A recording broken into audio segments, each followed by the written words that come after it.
प्रणाम जी। जय श्री कृष्णा। आज हम एक चौपाई पर विचार करेंगे। विचार करने वाली बात इसलिए है क्योंकि हम इस चौपाई को हम लोग अनेकों बार अपने जीवन में इस्तेमाल कर देते हैं, बोलते हैं मंचों के माध्यम से, संतों के मुख से अनेकों बार आपने सुना होगा। वो चौपाई क्या है? श्री रामचरितमानस से है ये चौपाई। कौन सी चौपाई है? कहते हैं कलयुग एक नाम आधारा, सुमर सुमर नर उतरिए अपारा।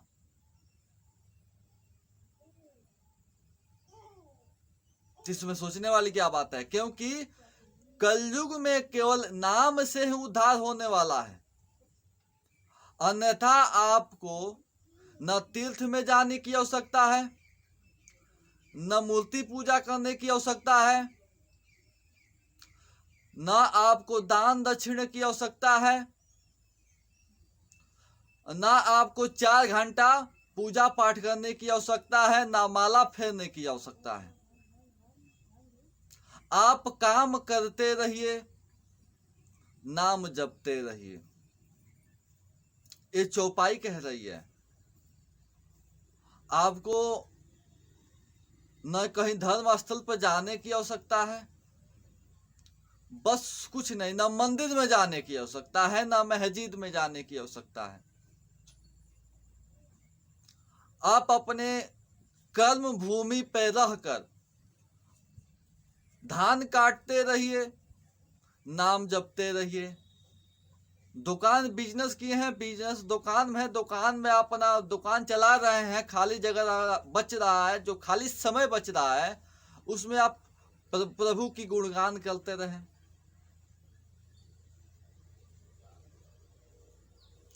यानी कि कलयुग में केवल एक नाम ही सहारा है, वही और कुछ नहीं। ये बात आप अनेकों संत को मुख से सुने होंगे। तो कहने का तात्पर्य ये है कि आपने सुना, लेकिन अभी तक किसी ने ये नहीं बताया कि कलयुग के नाम आधारा वो नाम कौन सा है।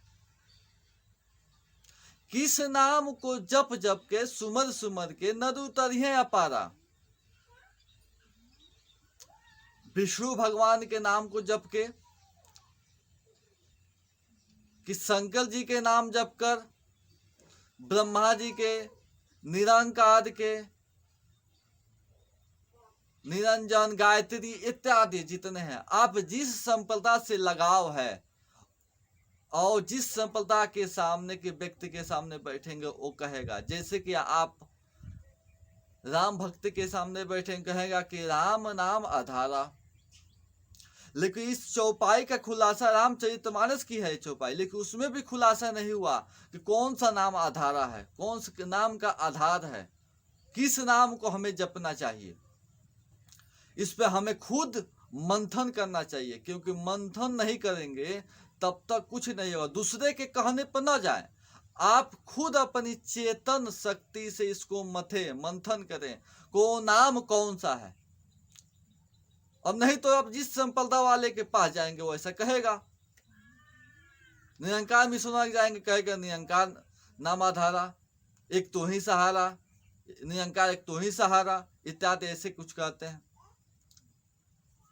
किसी के पास सतनाम को बताएंगे, किसी के पास जाएंगे तो राम नाम आधारा, किसी के पास जाएंगे तो विष्णु नाम आधारा, किसी के पास जाएंगे तो राम हनुमान इत्यादि कितने देवता, 133 करोड़ देवता देवी हैं। किसी के पास जाएंगे तो कभी ना। जिसे कहने के तात्पर्य है, जिसके पास जाएंगे उसी को बलचस से बताएगा, उसका ही बड़ा बताएगा कि आप इसका ये ही सर्वोच्च है। यही पर तो लड़ाई है। सब अपने अपने संप्रदाय को बड़ा दिखाने में लगे हुए हैं, लेकिन सत्यता कहीं भी नहीं दिख रही है। देखिए, मिशन होता है लक्ष्य, और लक्ष्य तक पहुंचा है तो जैसे निरंकारी मिशन बस एक लक्ष्य है। कैसा निरंकार मतलब होता है, माया को ही निरंकार कहा गया है। माया जो माया से नहीं निकला तो आपको मुक्ति कैसे दिखलाएगा।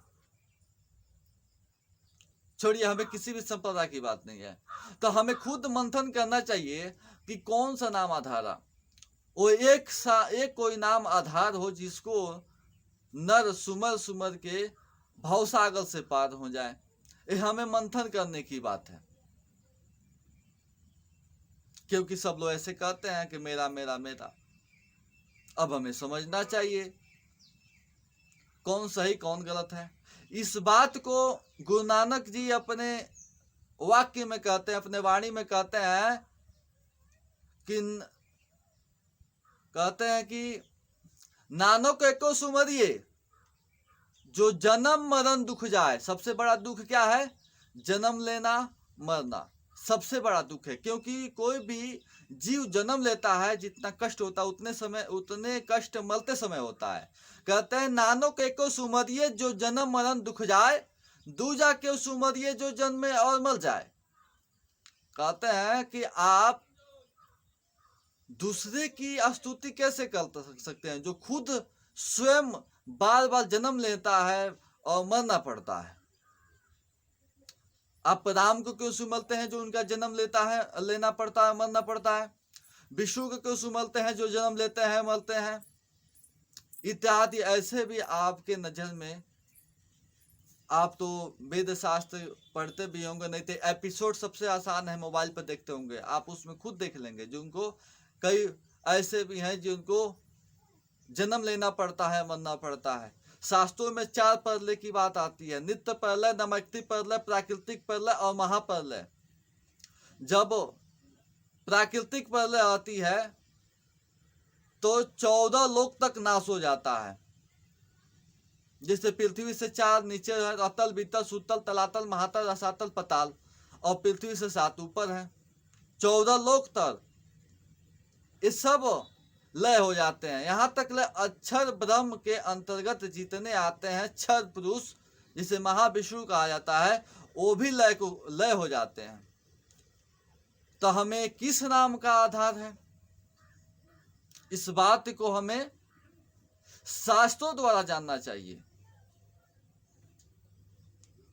क्योंकि गुरु नानक ने बता दिया कि उस पुरुष को, उस सतगुरु को हमें जपना चाहिए जो इस जन्म मरण से ताड़ दे। तो आइए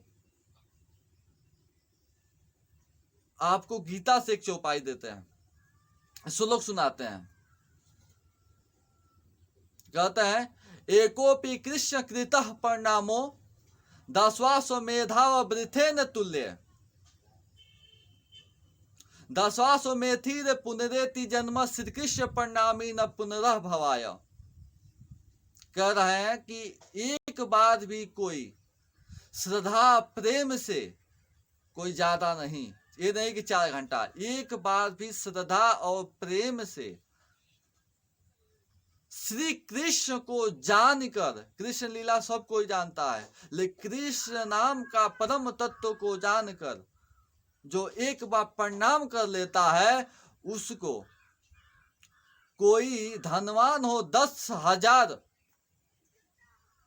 यज्ञ करा ले, नर मेघ असो में करा ले, उसको जितना फल नहीं मिलता, उसकी तुलना इस एक बार प्रणाम करने का नहीं मिलता, जिसको कोई एक बार श्रद्धा से प्रेम से कृष्ण